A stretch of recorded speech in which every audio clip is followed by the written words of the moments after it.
Amados hermanos, y leemos versículo 34, Lucas 18, 34. ¿Listos? Los discípulos no entendieron nada de esto. Les era incomprensible, pues no captaban el sentido de lo que les hablaba. Vuelvo a leer, amados hermanos.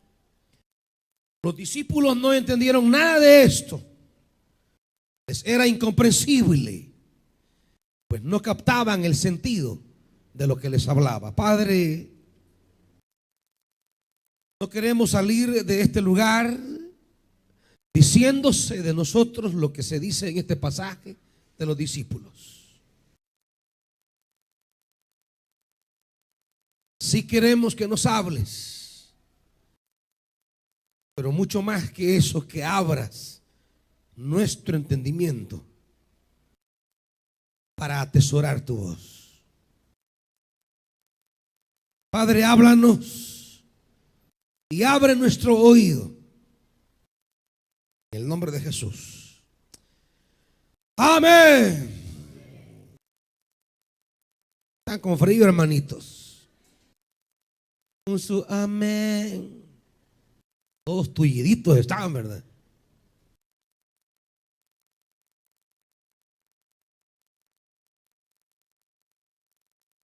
Tomamos esta palabra en esta hora para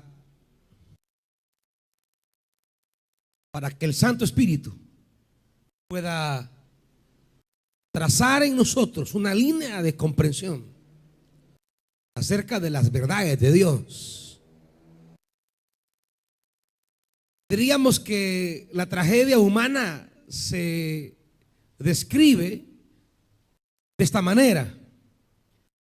Dios nos ofrece la posibilidad de tener una existencia plena y nosotros tercamente optamos por vivir una existencia miserable. Esa es la tragedia del ser humano. En esa frase podríamos resumir la tragedia en la que el ser humano vive.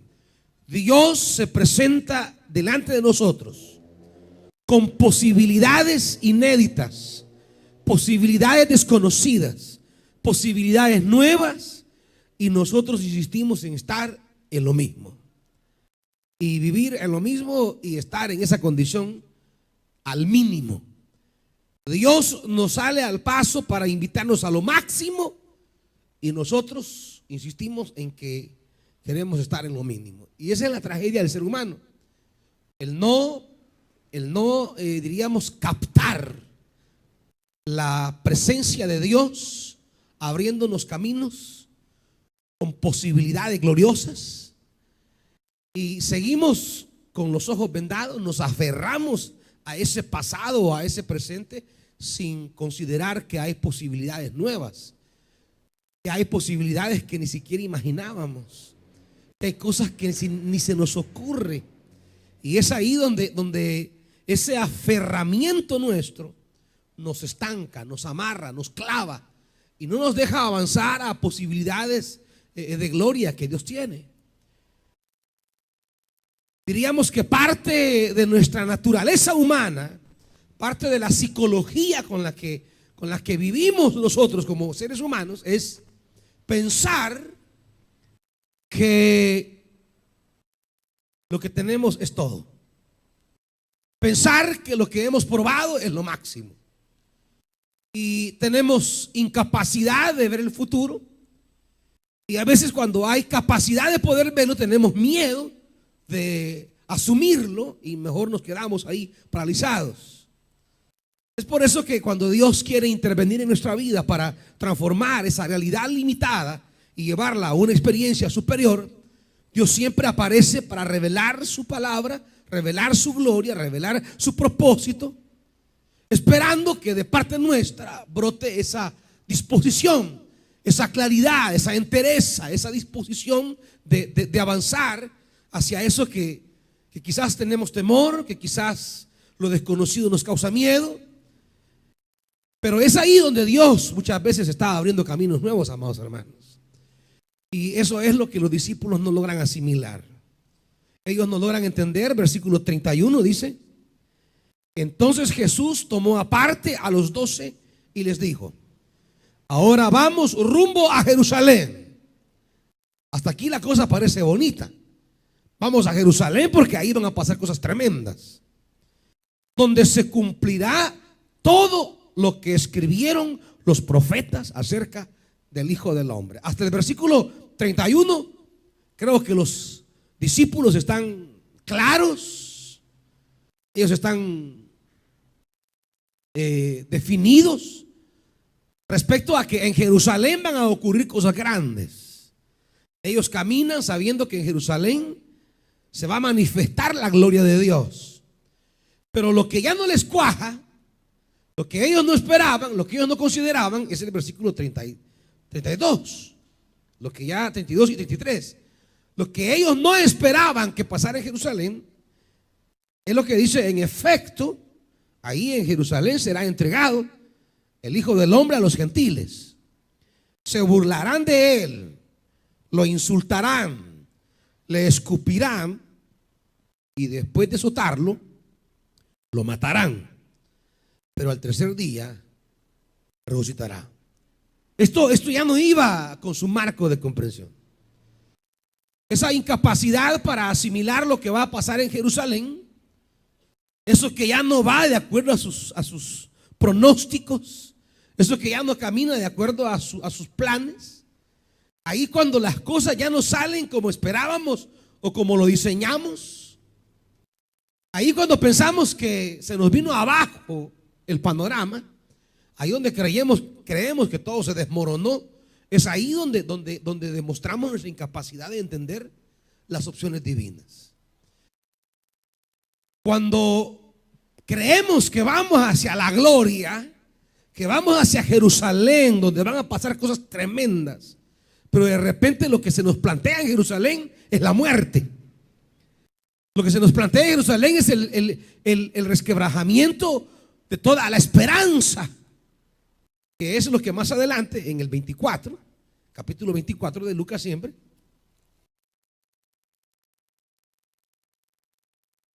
Lucas 24, mueva la Biblia rápido, hermanitos.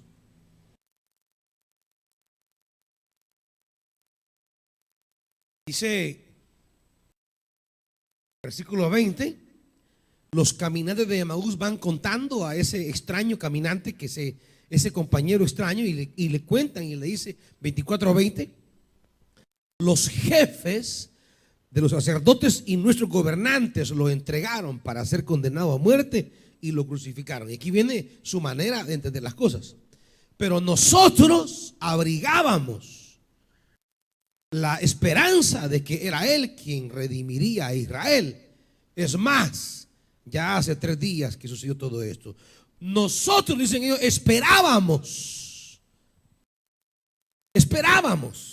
aguardábamos, quizá, tal vez, posiblemente. Ellos tenían su pensamiento, su manera de entender las cosas. Y cuando habían acompañado, habían caminado y habían ido hacia Jerusalén, ellos esperaban que ahí ocurrieran cosas trascendentales. Cuando usted tomó un camino, cuando usted asumió un sendero, cuando usted tomó una decisión, usted esperaba que las cosas salieran bien. Usted esperaba que todo saliera perfecto. Usted esperaba que todo caminara pues derecho hacia el ideal que tenía usted en su mente. Usted esperaba que todo se conjuntara. Sin embargo, de repente las cosas se destrozan. Y eso ya no lo entendemos. Cuán difícil es entender los caminos de Dios cuando nuestra mente está fijada en una sola realidad. Cuando nos encerramos, cuando agarramos una fijación de decir esto es y esto es. Cuán difícil es aperturar el entendimiento. Cuán difícil es que se abra la comprensión. Cuán complicado es, hermanos, que penetre la luz divina cuando nuestra mente está fijada, cerrada, encajonada en nuestras propias ideas. Los discípulos tienen una realidad. En el versículo que hemos leído a la hora del mensaje, los discípulos no entendieron nada. No entendieron nada. La pregunta es esta: ¿qué esperanza tenemos de ver tiempos favorables a nuestra vida si no entendemos los caminos de Dios? ¿Qué posibilidad tenemos de gozar de esos momentos de gloria divina si no entendemos el diseño divino para nuestra vida? ¿Qué chance tenemos de poder descubrir cosas gloriosas si estamos cimentados en nuestras propias fijaciones? Amados hermanos, este es el problema real. ¿Cuántos estamos sufriendo anclados en una realidad que no va para ninguna parte?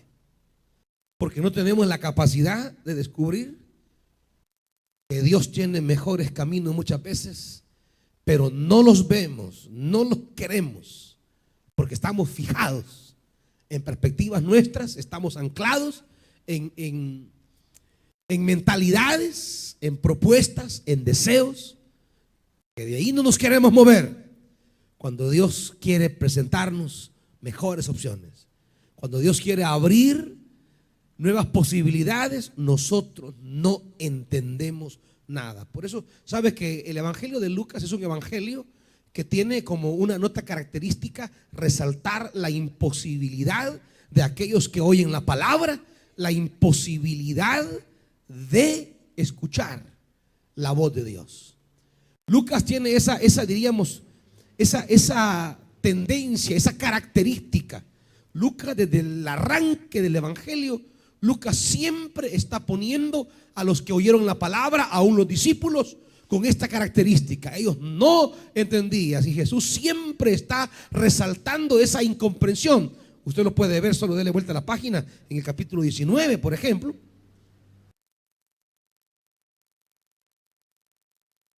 Versículo 41, solo déle vuelta nada más. Y dice 41: cuando se acercaba a Jerusalén, Jesús vio la ciudad y lloró por ella. ¿Cómo quisiera que hoy supieras lo que te puede traer paz? Pero eso ahora está oculto a tus ojos. Te sobrevendrán días en que tus enemigos levantarán un muro y te rodearán y te encerrarán por todos lados. Te derribarán a ti y a tus hijos dentro de tus murallas. No dejarán ni una piedra sobre otra, porque no reconociste el tiempo en que Dios vino a salvarte. No conociste el tiempo de tu visitación.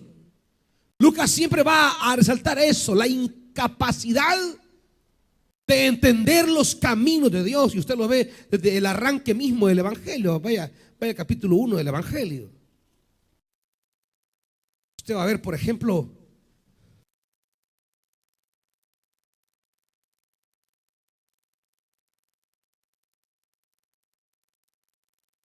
en la misma experiencia de María,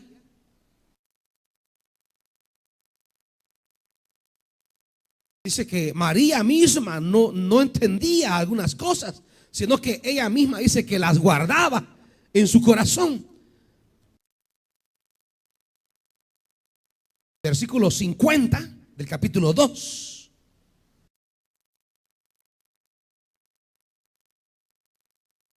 Hay toda una nota. Que Lucas resalta una y otra y otra y otra vez. Y usted lo va a ir descubriendo. Lucas 2:50. Pero ellos, ¿qué dice, hermanitos? Ellos no entendían lo que les decían. Así que Jesús bajó con sus padres a Nazaret y vivió sujeto a ellos. Pero su madre guardaba todas estas cosas en el corazón. María no entendía. Ni siquiera María comprendía. Es que mire, Dios nos sale con unas cosas a nosotros. Dios nos aparece en el camino con unas situaciones inesperadas. Usted va buscando la A y Dios le sale con la Z. Usted va rumbo al norte y Dios lo pone desde el sur. Y usted siente que al colocarle en una perspectiva completamente opuesta a la que usted anhelaba, usted siente que todo se acabó. Cuando hemos orientado toda nuestra vida hacia, diríamos, el norte, y hemos preparado todo para apuntar hacia allá, y de repente Dios sale al paso nuestro y nos dice al sur. Esos giros tremendos que Dios nos pone, que no entendemos, y que al contrario, cuando vemos que Dios nos pone al otro lado, sentimos como que todo se nos viene abajo y no somos capaces de descubrir que en esa nueva dirección es donde Dios está planteando nuestra bendición. Pero como estamos tan empecinados, vamos aquí, vamos allá, vamos allá, vamos allá, y no logramos ni comprender ni dar el giro necesario. Y parte de la vida es esto, hermanos: el conflicto entre nuestro empecinamiento y la intención divina de abrirnos una luz y mostrarnos que muchas veces su opción está en la dirección contraria a la que usted va. Y saben, no se imaginan, hermanos, cuánto tiempo, cuántas energías perdemos en la lucha de embarcarnos hacia nuestro empecinamiento cuando atrás está nuestra dirección. ¿Cuánto perdió Jonás? ¿Cuánto gastó? ¿Cuánto invirtió en ir en la dirección contraria que Dios le había trazado? Y al final no le sirvió de nada. Dios, si somos sus hijos, nos va a llevar otra vez al mismo punto.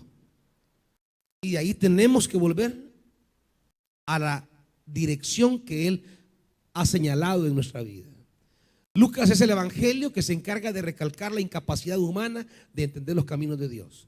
Y usted lo mira también cuando nace Juan el Bautista en el capítulo 1.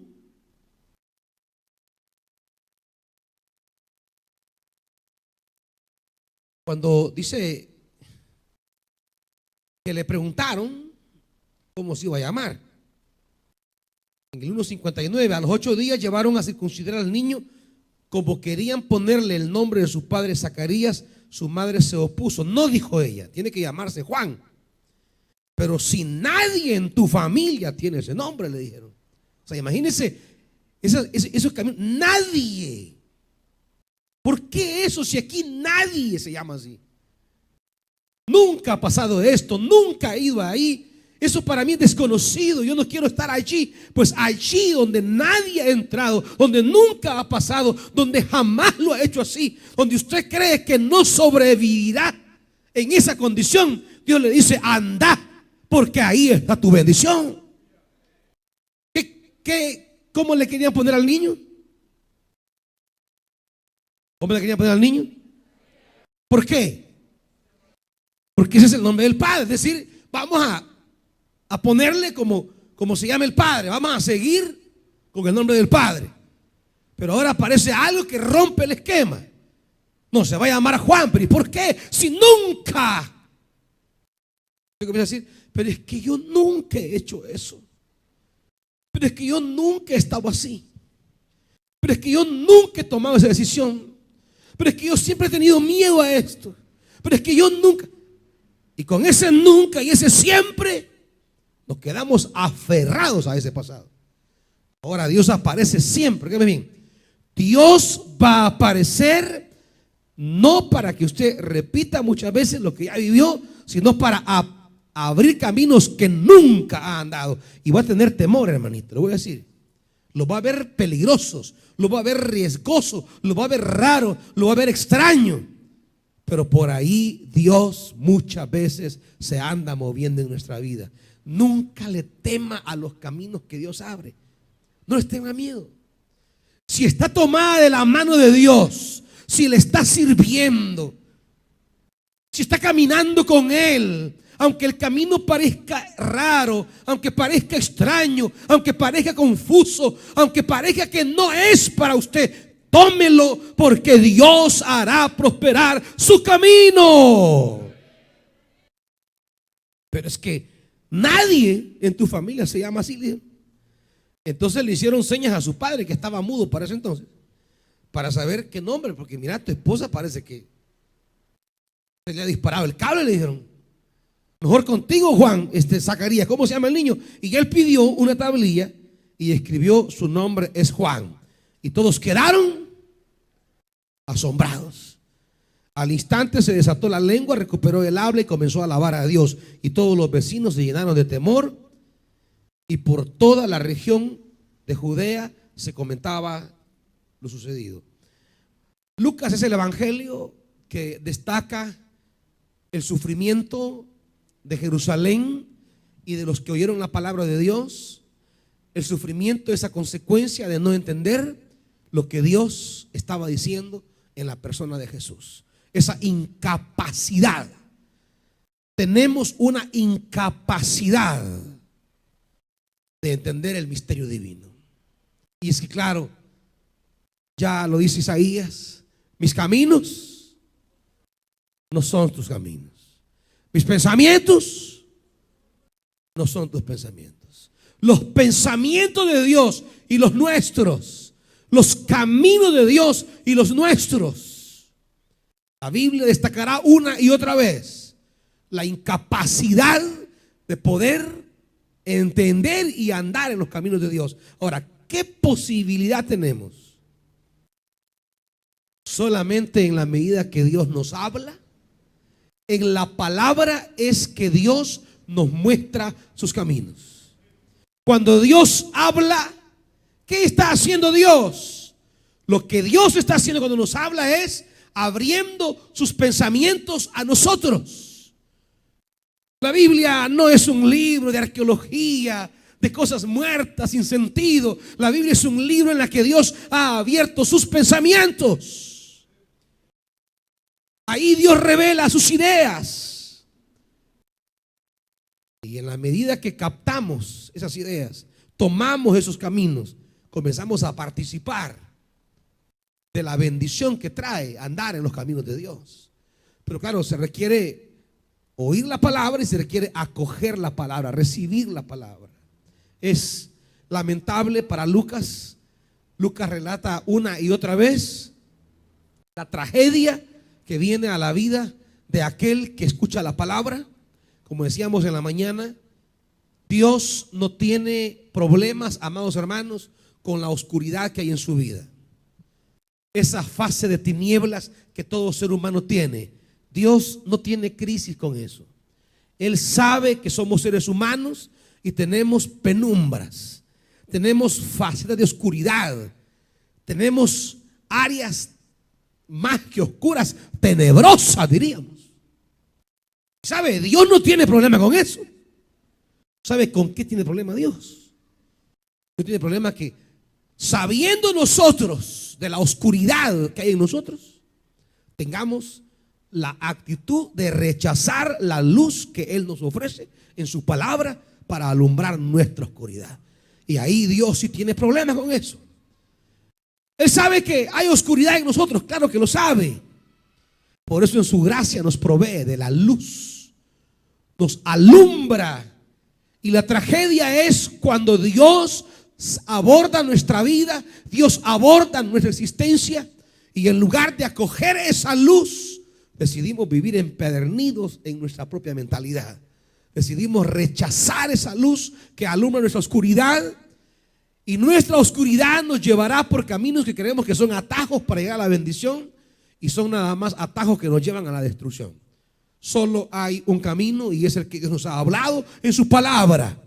Y debemos tener no solamente la capacidad de oírlo, sino la capacidad de acogerlo, de recibirlo. Esta es la tragedia que Lucas destaca de los discípulos. No entendieron nada de esto. Les era incomprensible. pues no captaban el sentido de lo que Él les hablaba. Amados hermanos, ¿será el versículo 34 una descripción suya esta mañana? ¿Será una descripción mía? ¿Será una descripción de cada uno quizá? ¿Será que tenemos una incapacidad de comprender, de no captar, de no entender? ¿A cuánto quizás Dios les está hablando de una y de otra manera? Y no tenemos la luz, no hay discernimiento, no hay claridad. Donde el apóstol Pablo escribe a los creyentes, acompáñeme por favor, dice el apóstol Pablo a los filipenses.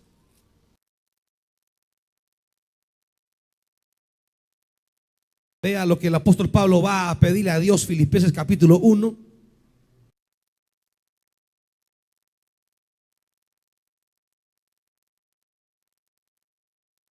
Filipenses 1, versículo 9, amados hermanos.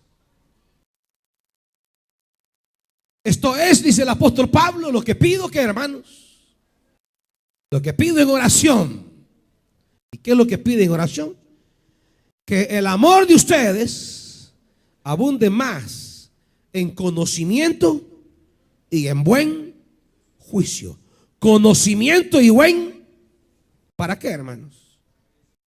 Para que disciernan lo que es, no lo que quieren, no lo que les gusta, lo que es mejor. Juicio y conocimiento. El apóstol Pablo sabe que tenemos esa incapacidad innata a la naturaleza humana. Es innato, tenemos esa limitación. Podemos escudriñar el mundo natural y la ciencia ha sido fantástica para analizar hasta lo más pequeño, hasta lo más grande.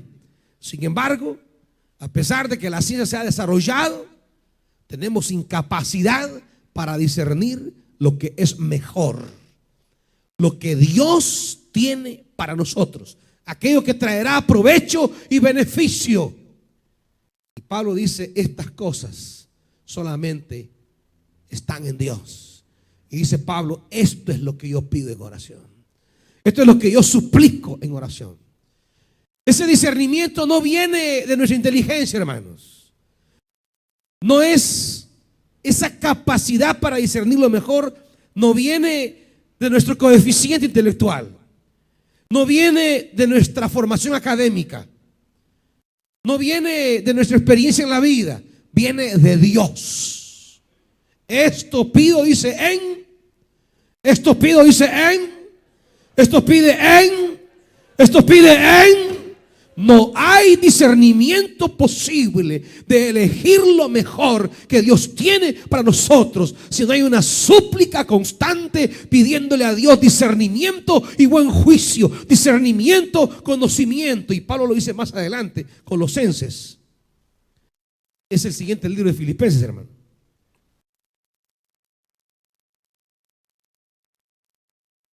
Colosenses 1. También versículo 9. Por eso dice el apóstol Pablo, desde el día en que lo supimos, no hemos dejado de orar por ustedes. ¿Y qué es lo que pedimos? Que Dios les haga conocer plenamente su voluntad con toda sabiduría y comprensión espiritual. Oigan, jóvenes, tienen toda una vida por delante. Se sienten quizás en la capacidad de su voluntad y de sus fuerzas de elegir lo mejor. Sus fuerzas y su juventud no basta para elegir lo mejor. Hay que tener sabiduría y discernimiento espiritual. ¿Y esto de dónde baja? Esto baja de Dios. No, pero es que ella es. ¿Y por qué? Es que los ojos verdes, mira qué linda. No, es que Él es. ¿Y por qué? Es que mira sus brazos. Esas no son razones para pensar que es lo mejor, hermanitos. Eso no es lo que le va a ayudar a discernir a lo mejor. Lo que el apóstol Pablo dice que nos va a ayudar a discernir lo mejor es la sabiduría y discernimiento espiritual. Sabiduría y discernimiento espiritual. Por eso el proverbio dirá: hay caminos que al hombre le parecen rectos y su final es de destrucción. En el momento a usted le parece que esa es la opción, porque en nuestra humanidad tenemos esa tendencia a pensar que lo que hemos encontrado eso es lo máximo y que ahí está todo. Quiero decirles, amados hermanos, que esa claridad solo baja del cielo. Si usted es capaz de ir delante de Dios y decirle: Señor, dame sabiduría y comprensión espiritual. Sabiduría y comprensión espiritual. Yo le pregunto, ¿usted le está pidiendo a Dios en la toma de decisiones sabiduría y comprensión espiritual o solo se deja ir? ¿Se ha preguntado si decisiones que tomó las tomó bajo la comprensión espiritual? ¿La tomó bajo la sabiduría o la tomó simplemente por el impulso?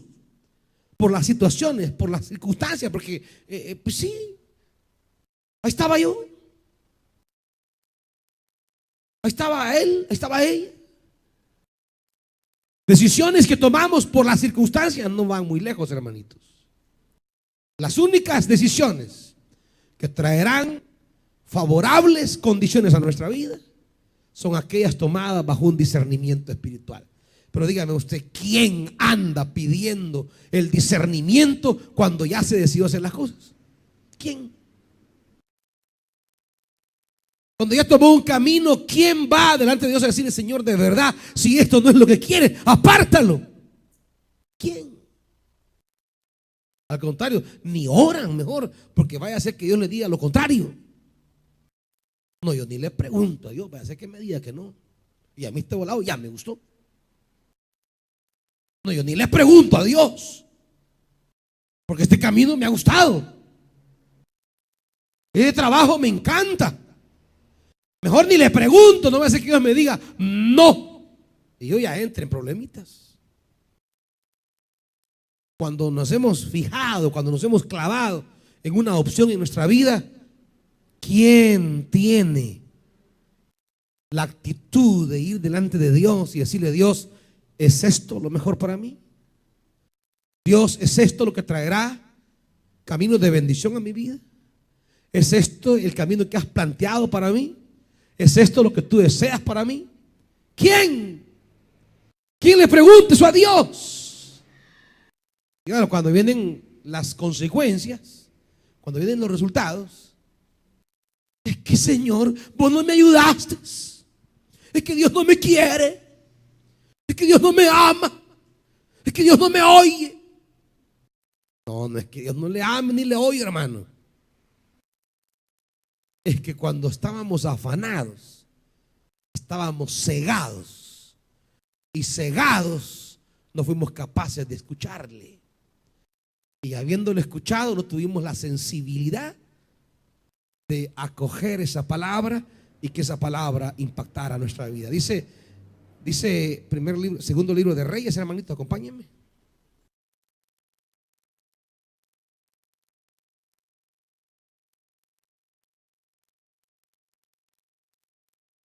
Segundo libro de Reyes, acompáñenme por favor al capítulo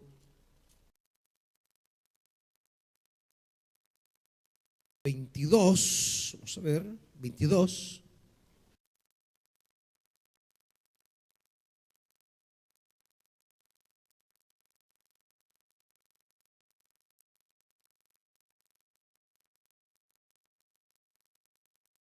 Versículo 22, dice, capítulo 22, perdón. Versículo 11.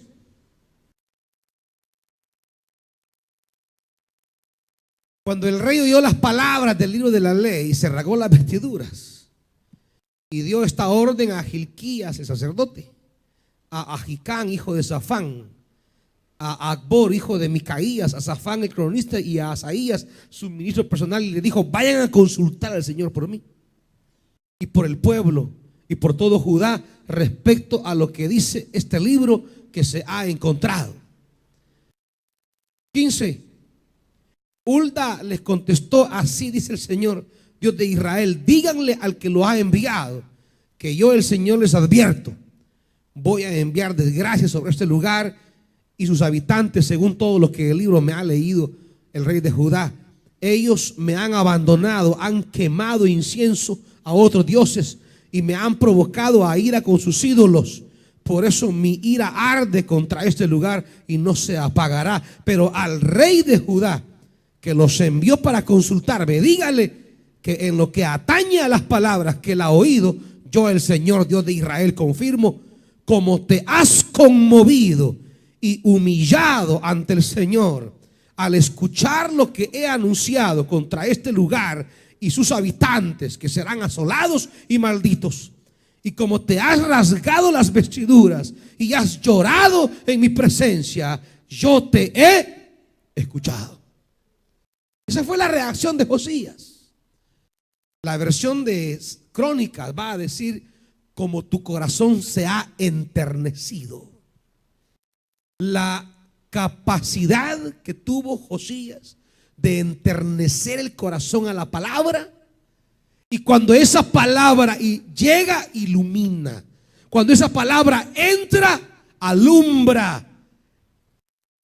Y un castigo que ya estaba encima, Josías lo pospone por esa actitud de atesorar la palabra. Lucas va a narrar la historia de aquel joven muy rico que llega donde Jesús, le dice: Señor, todo lo he cumplido desde mi juventud. Y Jesús le dice: una cosa te falta, vende todo lo que tienes y dalo a los pobres. Y dice que el joven se entristeció mucho porque tenía muchos bienes. Dio la vuelta y se fue. Ese hombre hubiera captado en ese momento lo que Jesús le dijo. Si ese hombre hubiera entendido lo que Jesús quería en ese momento, si su corazón hubiese estado abierto a lo que Dios quería, ¿se imagina usted la vida de la que ese hombre estaría, diríamos, teniendo plenitud? Tendría la promesa, la esperanza. Y por las cosas que tenía, por los bienes que poseía, eso le obstaculizó entender a Jesús y se fue triste. Y la pregunta es: ¿y todo lo que tenía, qué se hizo? Todo lo que ese hombre poseía, ¿dónde está? Todo lo que el rico tenía, razón por la cual dejó de oír a Jesús, ¿qué se hizo? ¿Dónde están las riquezas que poseía? Imagínense, aquello que terminó bloqueando su comprensión de la palabra, desapareció y le impidió en el momento atender la palabra, recibir la palabra y seguir a Jesús. Ni siguió a Jesús, ni tampoco preservó para la eternidad sus posesiones. Esa es la tragedia que Lucas siempre va a remarcar en el ser humano. Hay cosas que tenemos, estamos fijados allí, anclados allí, y mientras las tenemos allí, provocan en nosotros una incapacidad de pedirle a Dios discernimiento. Las tenemos allí y nos bloquean para humillarnos delante de Dios y decirle: Señor, ¿es esto lo que quieres para mí? ¿Son estos los caminos que has diseñado para mí? Yo creo, amados hermanos, que no está en nosotros, así de entrada, no está en nosotros la capacidad de discernir lo mejor. Lo que está en nosotros, o lo que debería estar en nosotros, es que viendo u oyendo o andando y teniendo esas opciones en la vida, tengamos la capacidad de ir donde Dios y decirle: Dios, yo necesito sabiduría y comprensión espiritual. No tenemos de entrada, no tenemos la capacidad de discernir la intervención divina, porque Dios obra, como dije al principio, de maneras tan extrañas. Dios nos sale al paso de formas tan raras que al momento nuestra lógica no las acepta. Al momento la lógica las rechaza.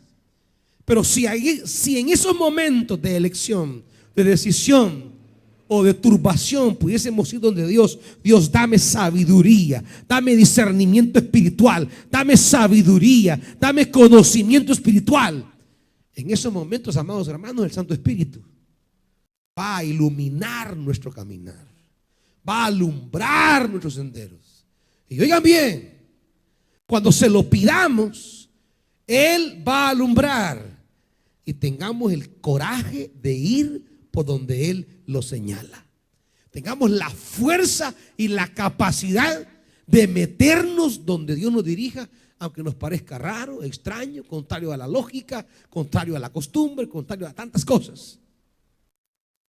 Pero en ese momento de incertidumbre, ahí es donde debe de ir, hermano, a decirle: Señor, dame luz espiritual. Quizá hay momentos que no tenemos que decirle a Dios qué es lo que quieren.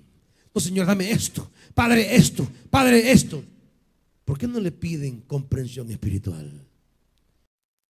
¿Por qué no le piden discernimiento espiritual? ¿Por qué no le piden sabiduría?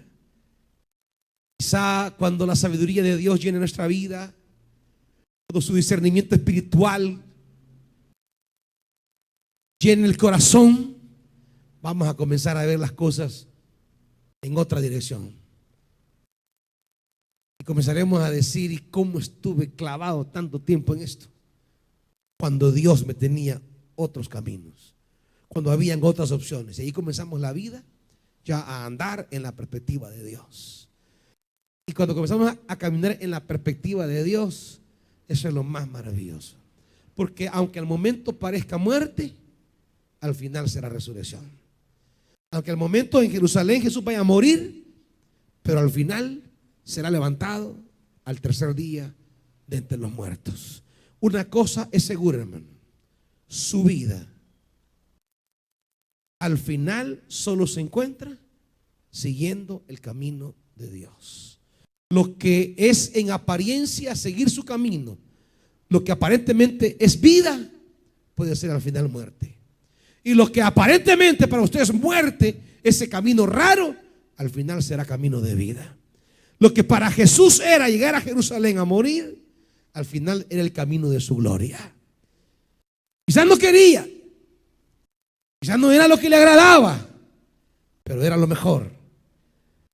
Y todavía le dice a Jesús al Padre: Padre, si quieres, pasa de mí esta copa, yo no la quiero, mas se haga tu voluntad. Hay caminos que quizás son trago amargo, pero es el camino de nuestra vida. Hay caminos que quizás al momento son dolorosos, pero al final es lo que trae el gozo. Hay caminos quizás que al momento sea la muerte de algunas cosas, pero al final es lo que va a traer la mejor vida. Amados hermanos, no insistan muchas veces en las cosas en las que están aferrados. Pídanle a Dios discernimiento, porque Dios no se va a equivocar en guiar su vida por esta tierra, y al final le llevará a una vida plena de resurrección. Pónganse de pie, amados hermanos. Los discípulos no entendían nada, no captaban el sentido, dice la Biblia. ¿Qué cosas usted no entiende de lo que pasa en su vida hoy? ¿Qué cosas están pasando que usted no las logra comprender?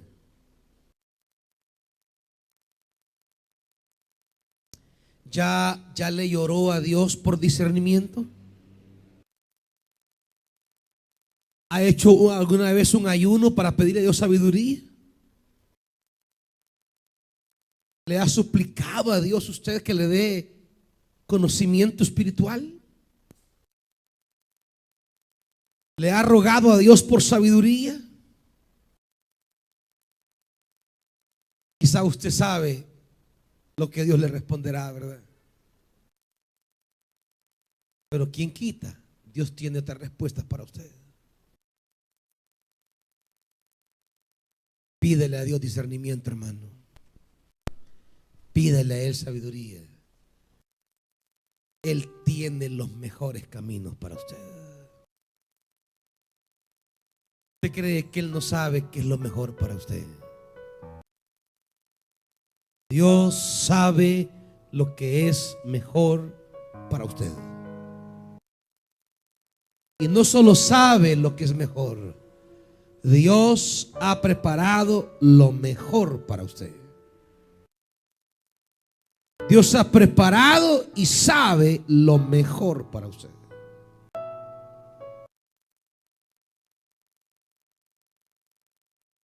No luchemos en vano. Como le decía Dios a Pablo, dura cosa es dar cosas contra el aguijón. Qué duro es dar patadas contra un clavo. Qué duro